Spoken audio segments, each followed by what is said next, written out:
बेळगाव हीच भूमी जिथे महात्मा पायी चालले, ज्या दिवशी लोकशाही व्यवस्थेने भारतीयांना सार्वभौमत्व दिले।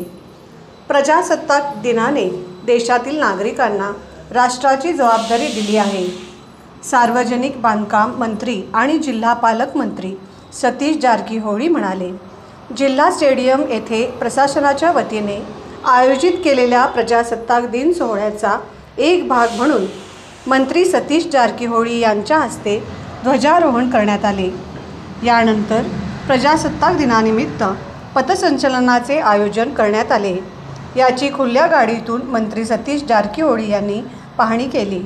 यानंतर RPI शिवानंद गुणाडल यांच्या नेतृत्वाखालील पोलीस सशस्त्र दल, विविध पोलीस स्थानकाचा विभाग, अग्निशामक दल, होम गार्ड्स, विविध शाळेचे विद्यार्थी तसेच माहेश्वरी अंधशाळा यांच्या वतीने पथसंचलनाने जिल्हा पालकमंत्री जारकीहोळी यांना मानवंदना देण्यात आली।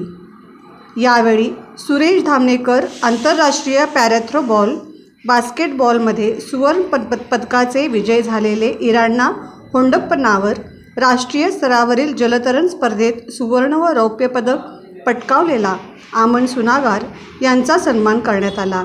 तसेच डॉक्टर अवयवदान करणाऱ्या सतीश चौलिगेर, फकीर गौडा पाटील आणि अभिषेक वळशेट्टी यांच्या कुटुंबियांचाही पालकमंत्री व मान्यवराच्या हस्ते गौरव सन्मान करण्यात आला।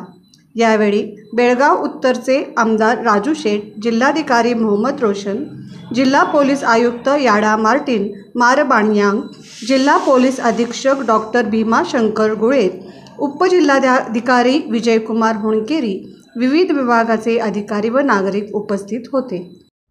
ಸ್ಮಾರ್ಟ್ ಸಿಟಿ ಯೋಜನೆ ಕೇಂದ್ರ ಮತ್ತು ರಾಜ್ಯ ಸರ್ಕಾರ ತಲಾ 50 ಅನುಪಾತದಲ್ಲಿ ಒಟ್ಟು 1000 ಕೋಟಿ ಹಣವನ್ನು ಒದಗಿಸಲಾಗಿರುತ್ತದೆ। ಈವರೆಗೆ ಬಿಡುಗಡೆಯಾದ 900 ರಾಷ್ಟ್ರಕವಿ ಕುವೆಂಪು ಅವರ ಕರ್ನಾಟಕವನ್ನು ಸರ್ವ ಜನಾಂಗದ ಶಾಂತಿಪೂರ್ಣವೆಂದು ವ್ಯಾಖ್ಯಾನಿಸಿದ್ದಾರೆ। ಗಣತಂತ್ರ ವ್ಯವಸ್ಥೆ ಮತ್ತು ಸಂವಿಧಾನದ ಮೂಲ ಆಜ್ಞೆಯನ್ನು ಎಲ್ಲರ ಸಹಭಾಗಿಯಿಂದ ಬದುಕೋಣ, ಇದು ನನ್ನ ಗಣರಾಜ್ಯೋತ್ಸವ ಸಂದೇಶವಾಗಿದೆ। ಮತ್ತೊಮ್ಮೆ ತಮ್ಮೆಲ್ಲರಿಗೂ ಗಣರಾಜ್ಯೋತ್ಸವ ಶುಭಾಶಯಗಳನ್ನು ಹೇಳಿ ಮಾತನಾಡ್ತೀನಿ। ಜೈ ಭಾರತ್।